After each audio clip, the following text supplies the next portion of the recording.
Hello, everyone. Welcome here today. I'm really excited to have my really good friend Adassa. Hello. Hola, hola, hello. So good to have you here. And I'm so really excited to have this conversation. And let me tell the audience a little bit about you. Adassa Muñoz Rivera is a visionary writer, poet, and thought leader in personal transformation and spiritual evolution. Born in Puerto Rico and now based in the United States, she draws on her diverse life experiences to inspire others. Her book, The Alchemy of Words and Thoughts, is a guide to self discovery and empowerment. And the interview title of today, that's what it is: The Alchemy of Words and Thoughts, a journey of evolutionary transformation based on your book. Welcome. Thank you so much, Teresa, for having me. And I thanks to everyone who will be tuning in and who is listening. Um, Words have always been very special to me. And being in my head and in my thoughts and imagination was very special to me, especially as a child. And I think every child goes into that imaginary space. But it wasn't until much, much later on in my life that I recognized how powerful the words that we say or the words that we hear and how we grab into those words affect our thoughts and affect the way that we navigate throughout this world, throughout our lives. So I'm a bilingual person. I speak Spanish and also English. And so I had to be forced to learn new words and compare them to the original words that I learned as a child. Um, To your but mother also the tongue. To your mother tongue. my mother tongue, and also what the mother tongue actually meant to me at an energetic level as part of the identity that I have of myself, and then having to embrace new words, the English language, and everything that comes along with the English language, the nuances, the slang. And some of the English slang didn't mean anything to me in Spanish. It was utterly ridiculous. And there were times that I would hear someone say things like, for example, "You're pulling my leg." And I remember as a kid, I heard that the first time, and my first thought was, "Ah, I never touched you." Little things like that. Um, so I've always enjoyed writing, whether it has been journaling or the famous diary when you're a teenager, and also a way of expressing my feelings when there was no one else around that I could speak to. And then I went through a religious part of my life in which the writing became my conversations with God. And that became a ritual, that became a practice. However, it was through the lens of a very dogmatic system and also a very, um, I would say, the God that I had in my mind back then was behave. As long as you behave this way, then I'll be here for you and I will save you from whatever it is that you're going through. And if things fall apart, it's your fault because you didn't measure up to me. So it was very conditional. There were all these different conditions, but yet I loved the idea of having a supreme being overseeing my life and protecting me. And in my mind, um, there was this contrast of God that is love and God the boogeyman, that if you don't behave, I will be so offended. because I'm so fragile, therefore I will punish you. So it was a contrast of two beliefs.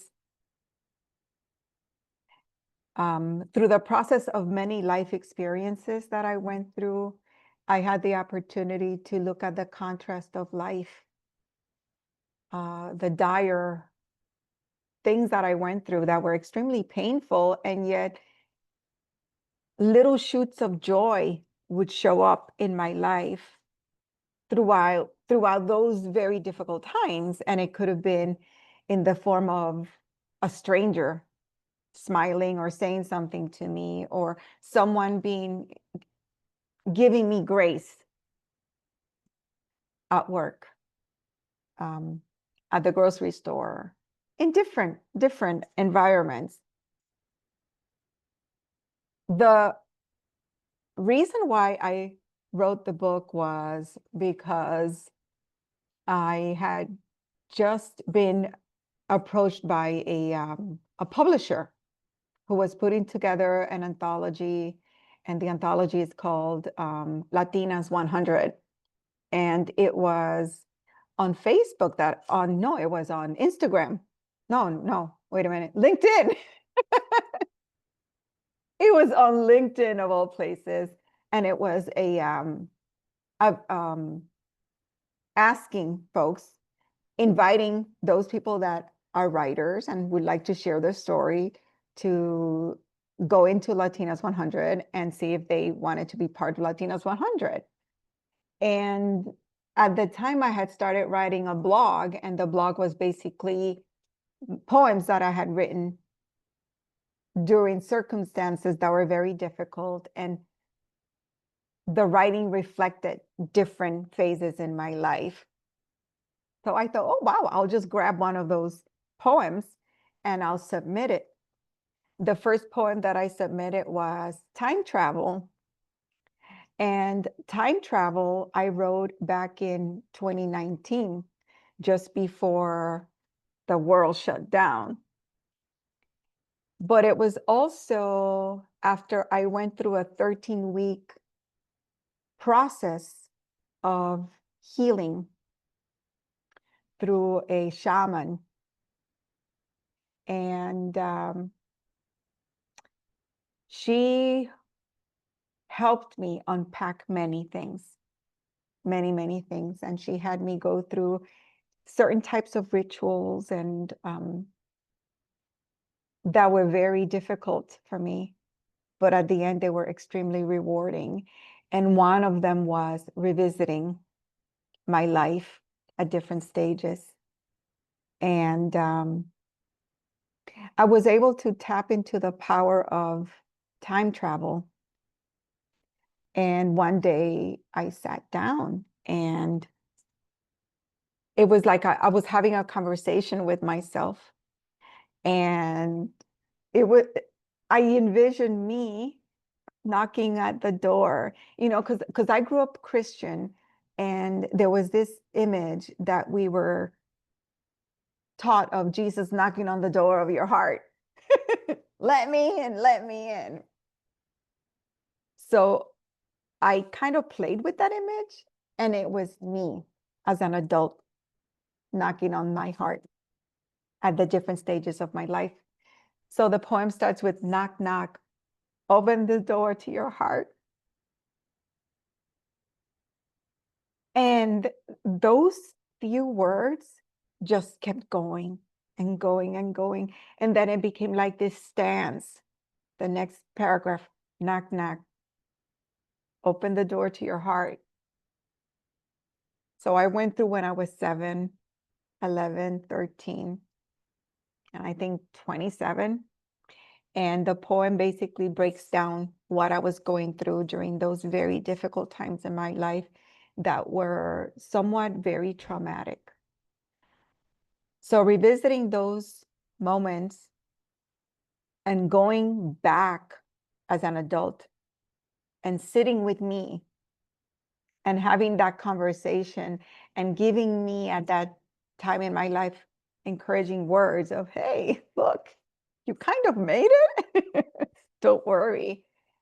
it was an incredible, incredible experience. So before I was approached about writing in the anthology, one day when I was living in the Bay Area, I went to a bookstore. It's a metaphysical bookstore. It's called East West in Yes, in Mountain View. in Mountain in View, yes. in Mountain View. And I had been already kind of opening my heart to Eastern philosophies and different ways of thinking. And one of the books that I had started looking into was the autobiography of a yogi. And it was Paramahansa Yogananda. And when I walked into the bookstore, there's this huge picture of him all the way in the back by the fountain. But then there's a room in the back, and in the room in the back, there was some kind of an event happening, and I sat and I started to listen to the woman who was presenting, and her name is Crystal, and she happened to be Cuban. I'm like, oh, she's Cuban, Caribbean like me. I'm Puerto Rican. She's from Cuba. And she was talking about what the event was going to look like, and also that one of the presenters could not make it. So there was an open spot if anybody in the audience wanted to share some kind of talent. And I hear a voice inside of me that says, read your poem. And I'm like, what, me? Read a poem in front of all these people? There's just no way. But then there was this amazing excitement that I felt, like this little thing. It's like, you gotta do it, you gotta do it. Yeah, yeah, yeah, do it. So then I just raised my hand and I'm like, oh my gosh, I'm raising my hand. I can't turn back now. I'm doing this. And she said, what would you like to do? And I'm like, I'd like to read a poem. And great. So they put me in the queue. It was my turn to read the poem. I popped up on my phone the blog. And when I clicked on all the writings, time travel came up. And I said, that's the one I'm going to read. So I read Time Travel. And as I was reading it, I disappeared from the room. Like inside of me, I was no longer in the room. And I was actually going through the process of the poem.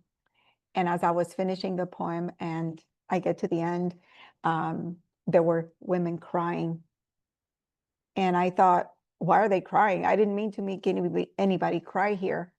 But then I realized that I was not the only one who has had to go through what I went through, or that this is a human experience that we all go through. And especially as women, and the women that were crying, they were relating to all of that. And a lot of it is shame and unforgiveness to ourselves and not giving us grace or understanding or compassion. So that was like, wow, okay, so that means that my writing is actually good. I'm a writer, okay. So then the opportunity to be part of the anthology came up, and I wrote it, and I was a co-author, and that gave me the validation of I'm a co-author. I actually have something published. So then about a year or so later, I had another opportunity to be part of the anthology, and I wrote another poem, and it's called I Love to Write. And then one day I'm talking to my publisher, who is a dear friend of mine, and she says to me, hey, Hadassah, have you thought of maybe writing a book? Because you have enough content to write a book. And I said, well, I never really thought about it, though maybe it's a dream that I don't think it would even be possible, but maybe it is possible. What if it is possible? And so she planted the seed, and I thought, one day I'm thinking, what will be the title? And I had been delving into metaphysics and all these other things and reading the power of thought, the power of words. And then I said, whoa, the alchemy of words and thoughts, a journey of evolutionary transformation. And that journey of evolutionary transformation was actually time travel. My life has been a journey of me becoming additional versions of the real me as I let go of those concepts of who I was. I let them go. Those were just concepts. Speaking of time travel, I loved how we reconnected. I mean, a little Oh, bit of a background story on let's do our that. relationship. We worked together Hmm. at a high-tech company. So I got there 2017, and one of the trips I met you in Colorado when we went out there. And, we're like the only two Latinas in the team and, got a good resonance and everything. But that was that. It was just a, coworker relationship. Yes. And then, years go by. I had left the company. You moved to the Bay Area when I moved out. COVID happened, all these Yes. things, whatever. And again, LinkedIn is where we reconnected because I didn't Yes. have any of your personal information. And I see, what you share in LinkedIn is a spiritual and the book and everything. I'm Yes. like, oh my gosh, she is in this world. So it was just a quick text, hello, and here we are, like old soul sisters reconnecting that, so Yeah. that's why I'm like, And we have to talk. it's unreal, Teresa, because when you met me back then, I was nowhere where I am today. And I can see how life is so beautiful. And it's almost like you just don't know. You have no idea the people that come into your life. There's always this purpose. And when we were connected on LinkedIn, and then I looked at your stuff, I'm like, whoa, what's happening here? And I had just been thinking about how I need more people in my life, especially women that are in the similar path. And that was within that week that you reached out to me. And then there's been all these other processes that I've been going through, letting go of things and embracing new ways of um, doing life and practices and rituals as well. And just a couple of weeks ago, I woke up one day and I knew I needed to do some kind of a ritual because I felt as if something was still clinging to me that was causing a lot of blockages. And I did that ritual by the water. And it's interesting because I'm from the Caribbean, and part of the ritual was grabbing a coconut and doing the intention of putting all the negative things into the coconut and then releasing it into the river and then offering 6 different types of fruits into the river. And the fruits represent all of my wishes, all of my dreams, all of the things that I want in my life that belong to me. And I did that. And after I did the ritual, I felt like crying and releasing these tears of gratitude. And the whole thing of God, the whole thing of spirit, the whole thing of source is so much bigger than I ever imagined. Having been an extremely religious individual back then, it's almost like I know that spirit is real and it's not separate from me. And it's always with me, even during the times that I feel extremely alone. Spirit is with me. And as I'm sitting there, all of a sudden, 6 little ducks come and they all line up in front of me on the water in the river. And I'm thinking, do they think I'm giving them bread or something, some food? And then I thought, oh my gosh, I released 6 fruits and here 6 ducks. And I'm the kind of person that I'm always connecting the dots. I'm always looking at patterns and synchronicities. And I'm like, there we go. 6 fruits, 6 ducks. Why not? And me too. I'm always connecting the dots. And even when we talked, because the company we worked at, it was Seagate, so water. And there you Yes, are doing a ritual by water. And by we had a water. conversation too about water, how and water represents our emotions and being in the flow and healing. It's very important part of us. We are mostly water, as is the earth. So, so the connection, the dots, like you mentioned, yeah. Once you open your heart and your eyes, you see it that way. There's no other way to see it. So yeah, and let's dive in a little bit into the book and Mhm. how the process of these, or how do words shape our reality, and what role do they play in the personal transformation? Part of the personal transformation is accepting the negative with the positive and understanding that life is about contrast. You cannot have one without the other. And the secret is knowing how to navigate between the two of them. And it doesn't mean that you're always going to be perfect, but it's almost like you train your mind to look at the other side of things. So, for example, you could be looking out the window one day and it's raining, like it's raining, and you were planning to go outside, you did your hair, and now you have to deal with the humidity and the rain and all that. But if you are someone who um, depends on water for whether it's growing crops or anything that water is needed, you will see that as a blessing. So there are those two contrasts. So it's all about the perception that you have at that moment. Like for example, many times, and we've all had this experience, we go through a breakup and we are distraught that we've gone through a breakup. We've been rejected. And then years later, we look back and we're like, oh my gosh, had I never been rejected by that, this other thing wouldn't have been able to walk into my life. So there's that contrast. So the challenge is when you're in the midst of the difficult, going through the gut-wrenching experience, being able to know that out of this only good will come. It's extremely difficult to do, but it's possible to do because it allows you to calm your nervous system, calm your mind, and then there's room for creativity.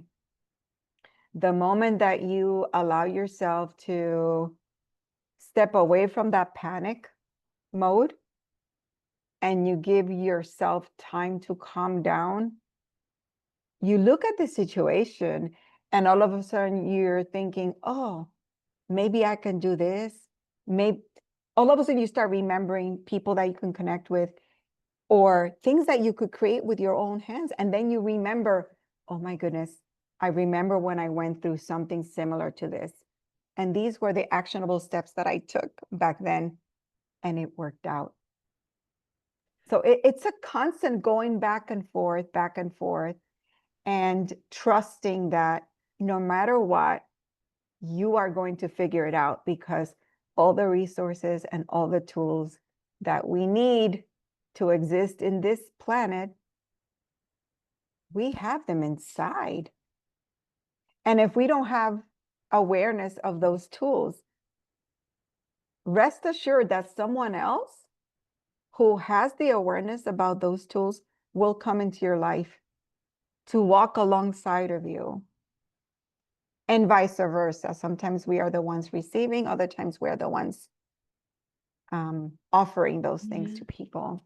Yeah, and I love that. And one of the key words that I love and they use in the title, alchemy, and Oh, that's, and how you say words are the alchemy of the soul. So they yeah, are. this yeah, that is so good and deep and resonant. So turning, I the way I see it sometimes with life is like I say, compost that ish, like give it back Yes, to Mother Earth and she'll grow some beautiful flowers. And, like you said, there's the negative that you can turn into a positive. A lot of people have done that, and that's the mentality to have in order to overcome the challenges of be able to manage them rather than succumb to the sadness or depression or just being stuck.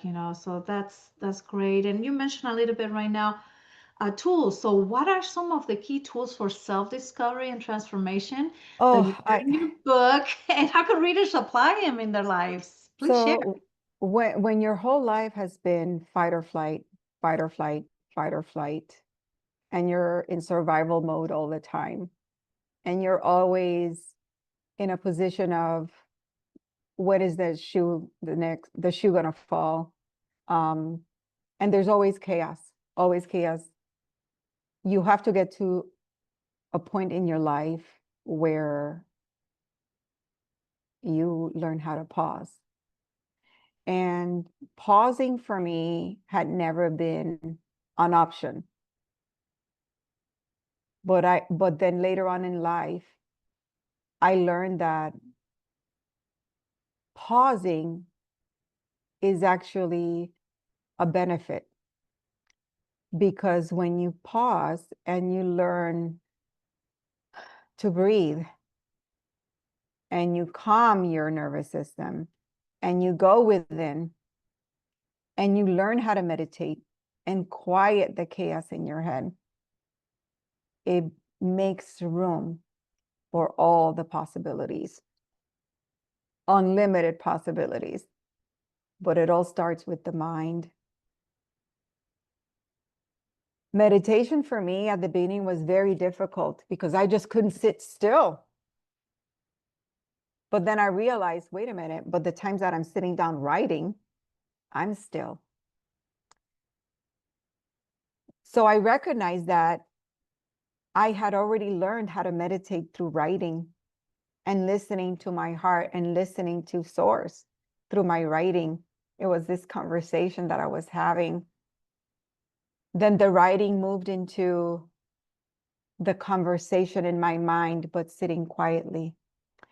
And then it became more about observing the darkness inside the space of my head, knowing that, yes, I'm sitting here, my body's sitting here, but yet I can think about the back of my head, the sides outside of my head, the space between my eyeballs, the space between my ears, the space in the back of my throat, the space within my chest.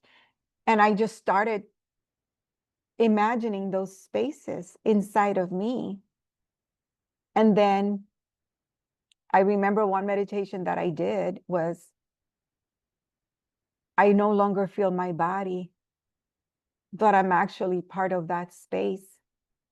I have merged with the abyss behind my head. And I'm very light and I can float, and it's just absolutely beautiful. And the more I relaxed my body, the more beautiful the experience became. And the more I felt love flowing through me. So the meditation practice became not a demand, but it became this special date that I could schedule for me anywhere. And then that meditation practice became accessible even when I would go out in nature and I would go hiking. And as I'm hiking, I'm aware of the space behind my head as I'm listening to the rhythm of my steps on the gravel or on the dirt. And then I listen to the birds and the leaves when they make that beautiful background noise that almost sounds like ocean waves. It's a song they're singing. And then I realized I am part of all this. And we have so many distractions going on all the time. So that's why meditation is so important. There's no right or wrong way of meditate. There just isn't. You have to listen to what your being will tell you what feels right. And it could be hugging trees. It could be just being in awe at the different colors of the flowers, looking up in the sky and then recognizing that, yeah, it looks beautiful blue, but even beyond that, there's another layer and another layer and another layer. And then you are this tiny little speck in this big blue marble. And yet you're part of it all. So sorry that I went that way, but it's pause, just pause for a minute. Yeah, I love it, and I really resonate with that as well. And like you say, you have to. Everybody's different and unique, and whatever feels right to your body and your soul, do that. Yeah. More of that, and I have similar. On my awakening, it was yoga too that got me into my body first and breathing and meditation. And then I go, wow, I wasn't even breathing. I mean, the breath is, like our emotions is connected to that, but not having those tools growing up, you kind of like either spill it out or keep it in. I kept it in, and then just like same as you, I cannot sit here and meditate. My meditation is outside in nature, and like you Yeah. share, you went to the river. That's a meditation, Yes. and because I say this and I believe it, because your energy is so good and pure, the animals approach you. I always have that. I feel like I'm the female St. Francis because I'm like walking, and then the deer are just there. Look, we look at each other, acknowledge each other. It's not a fear base that the animals Yeah, like go away because your energy is like, and I always go with intention. Thank you for letting me visit your home here in the forest, absolutely. Yes. and just kind of practicing gratitude. And like it says, like it's amazing. I see so much wildlife because I'm present. I'm present with all my senses, not just what I see. I hear Hmm. something. I hear the birds, or I hear the snake, or whatever. And sometimes it's that uh like you're being watched, like something that you're being watched, and I turn around, I was like, okay, it's a mountain lion way over there, like, and just kind of like, but oh, to me, it opened up all my senses, and my intuition, so there's been places that I go that I don't want to be here. I feel it. I'm like, Yes. I don't want to be here. Let me just go back to where I was. But yeah, is that connecting you to your essence, to your Hmm. intuition. And like you said, the meditation will open you up to that, to listen to your intuition if something feels good or not so good. And that's a really amazing tool that it continues to grow. And even that, listening to it, it's a practice because we've been taught not to trust. We don't trust ourselves. We don't, you have to trust your inner being, your inner voice. When you take the time to meditate and you make the observation of all the thoughts that you've believed in the past that were limiting, the more you let go of them, the more you start to hear the authentic voice within you, which happens to be your connection to source, without any other influence at all. It's just pure love. It's pure love. And it changes your concept of who you are. And it also changes the concept of those around you. And it changes the concept of things so that you're able to see the contrast. And then that's the power of being an alchemist. Without the awareness, you cannot be an alchemy of the words and the thoughts. So an alchemist. So it's a constant thing. And every day as I continue to grow and I continue to learn, I continue to realize that there's not much I know. I said, the and more you know, the less you know. and the more excited I get to know more, but it's more about knowing me, this being that came to be here in this time in the history of humanity to exist. I'm aware of who I am in this time. So you made me think about breath. And when you mentioned breath, you made me think about like when we're born, we take that first breath. And when we are in our deathbed, there's this exhalation like, so it's almost like our beginning and our end. There's inhale, you inhale, and then there's that exhalation. So there's that importance, that important connection to breathing. It's just so, and it's one of many beautiful things that we experience as human beings, the breath. And yeah. I love that. Yeah, and that made me think of an experience I had and with the breath and the importance of connecting to the earth and to the place for like, you mentioned you were born in Puerto Rico and your formative years were there. So you are that you had carried that essence with you all throughout your life from your first to your last breath. Because I attended a ceremony where it was a Peruvian ceremony with a shaman, and as we're presenting the flowers for the altar, he said, blow your breath and say your name and the place that you were born, because when you take your first breath you carry the essence of that place. I was like, oh, ding ding ding ding. And then I was born in a place called, here in California, Redwood City. Love the redwoods. I had a download of a poem that I will publish in my book when it comes up, and Hmm. it was all about the redwoods. And I was like, I've never heard that, I seen it or thought about it that way. That's why I'm like, oh, even though I lived somewhere else, I grew up in Spain, my heart and my soul are like redwoods, California. That Wow. I came back. Even on my short stint 1 year in Texas, I'm like, no, I miss California, California, and the redwoods. Wow.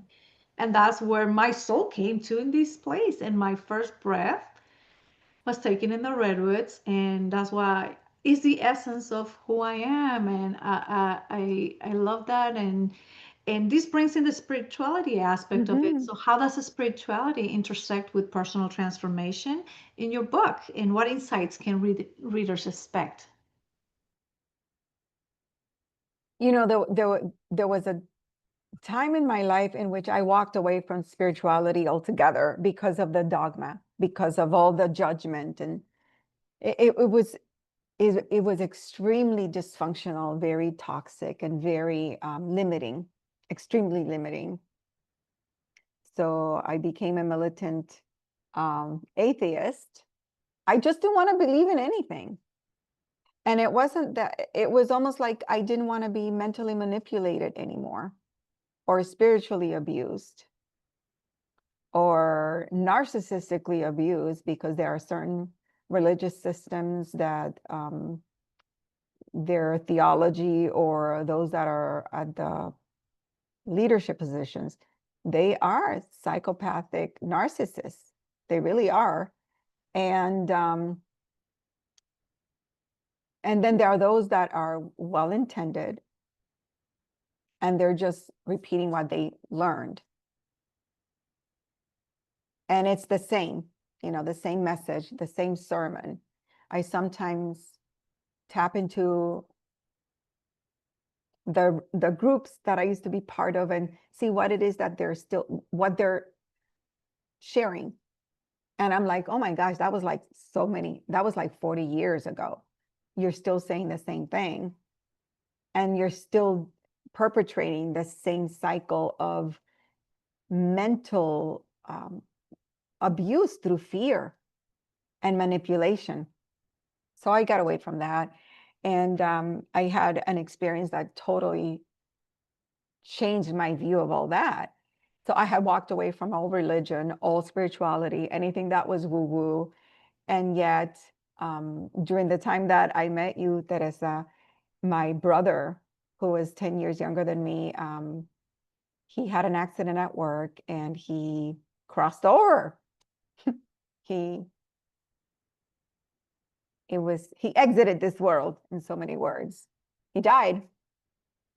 And then the very day that he did, that evening, though it happened in Tennessee, I was in Colorado, he shows up in front of me. Like he literally was standing in front of me after I got off the phone with his wife. And so I was fully awake, and he stands in front of me. And the first thing that comes out of my mouth is like, dude, I thought you were dead. Because that's how we talked with each other. And he looks at me, he's like, sis, I graduated.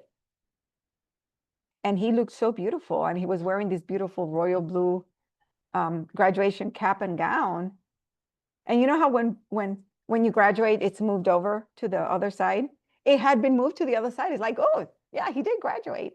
And all of a sudden we have this telepathic conversation, him and I, during the entire time that I'm looking at him.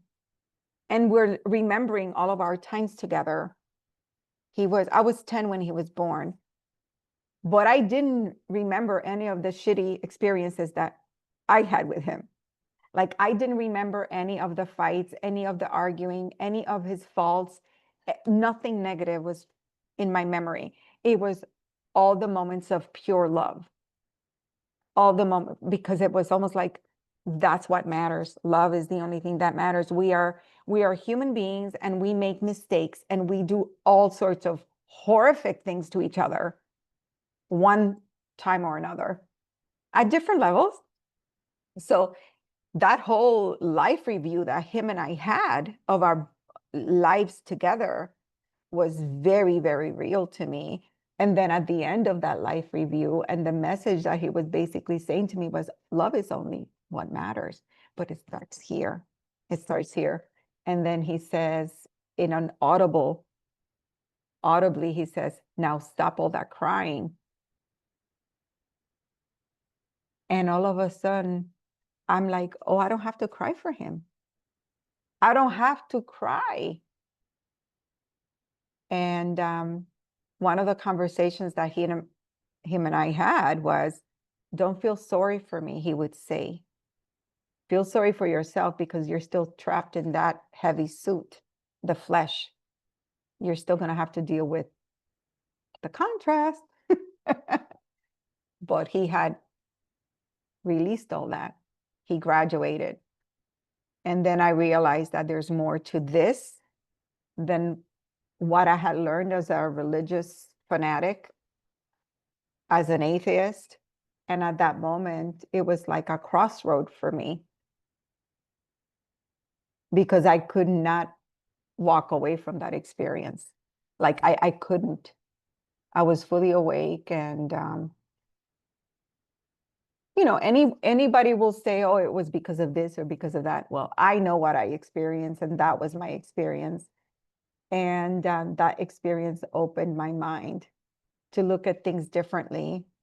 And not only that, but had it not been for that experience, I wouldn't have been able to look at myself in the mirror and look at things about my person, about my personality, that needed healing, and it needed tweaking and needed maturity.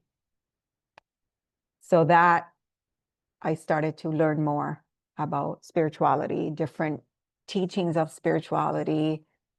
And every day I'm learning something new, and going inside and talking to spirit. It's like, show me the way, guide me. And So your brother is guiding you from the other side. He's one of your yes, ancestors. Yeah. yes, he's now there. Then my father passed away after that, and I also did not have to suffer their loss. I was sad and I missed them, but I'm not suffering. There's there's no need to suffer, because I fully understand the celebration of life. Everything's going to end. This is all temporary, and we're here to learn and expand and grow. And I do believe that we do come back, and whatever lessons you didn't learn this time, they will continue repeating themselves. Just as when you're here, you don't learn lessons, things keep repeating themselves. Patterns happen. It's like, oh, I'm dating this person, but they remind me so much of the other person that I dated back then. They look different, but it's because you're attracting that frequency, and you have not shifted what needs to be shifted inside of you. Yes, yes. Thank you. Thank you so much. And You're welcome. before we wrap up, I just want to give you a chance for you to share with the viewers where they can find you, your website, YouTube, what you're working on, and I'll put all that below the video so people can find out. So I do things kind of slow, whether that's developing my website, or developing anything that I know could grow. I do it purposely that way because I want to do it with excellence. And my website is evolutionarytransformation.com, evolutionary-transformation.com. It's basically the original blog that I made it into a website. And I offer certain services there if you want to publish your book, if you need assistance putting your manuscript together, that is one of the services that I offer. And I also offer my friendship and my guidance from my life experience. And I also have a YouTube channel in which I share many of my writings. They're mostly poems, but I've converted them into songs of inspiration, of lifting. Gosh, we have so much negativity going on. We need uplifting messages. And so it's called Evolutionary Transformation on YouTube. And then there's my book, which is published, and it's available on Amazon. There it is. Here it is. Beautiful book and the beautiful cover. That's what I was like when I saw it. I was like, oh my gosh. I have I had an amazing illustrator create that cover for me, my son, who I love dearly, and I respect, I get emotional. I respect the man that he has grown to be. And I have several other projects going on that I'm dealing with on the side, and I'm very creative at times. And also, I'm just open to source. I'm open for collaboration, and I'm open to listen. And And I know more will happen. Like, look at this more beautiful will happen. collaboration we're doing. So good for you. And just in closing, like, what Yeah. words of wisdom, what message do you want to leave our viewers with? I would say if you have never done mirror work, first thing in the morning, even if it's difficult, please look at yourself in the mirror. Even before you brush your teeth, before you do, just look at yourself in your eyes and speak to yourself words of love and acceptance. Say, good morning, beautiful. Good morning, cutie pie. I learned that from Louise Hay. And that exercise is very difficult to do because we've been so bombarded by all these limiting beliefs and that concept that we carry. If you need to carry a small mirror in your purse, do pull it out throughout the day, or even your phone. When you do the selfie, oh, not in an arrogant way, but just to remind yourself, embrace yourself, warts, scars, wrinkles, gray hair, because the one that's inside of here is so special and so special and so brilliant and magical. Um, don't wait to hear it from others. Just don't. Give yourself what you need. That the words of encouragement, and everything works out at the end. Trust connectivity, trust source, trust yourself, and just be real, authentic. No one's ever going to agree with everything you say, and what people think about you, it's really none of your business. Thank you, thank you. That's such a wise advice because yeah, we kind of disconnect ourselves by and then we have the thought of what somebody else thinks of us rather than looking ourselves in the mirror and no, this is me, this is who I am, like you said, with my wrinkles, my the hair, the way it looks, and this is me, and embrace that and open that and just kind of go with that. It takes yeah, it takes time and years to get Yeah. there, right? I would encourage, there's a poem that I wrote, and it's a song now on it's in the book that you're holding. It's called Faithful Vessel. And it's an ode to my body. Our human body is a faithful vessel. Yes, beautiful. Again, everybody, here's the book. Thank Highly you. recommended. I will put all of Adassa's connections, links, where to buy on Amazon for this book. And I just want to really thank you so much for being here with me and this collaboration. And I know it's just opening the gates, opening the heart to collaborate more in the future as well. I appreciate you, Teresa. Thank you so, so much. And many blessings to you and everyone else. Okay, well, thank you everybody for being here with us. Until next time, bye.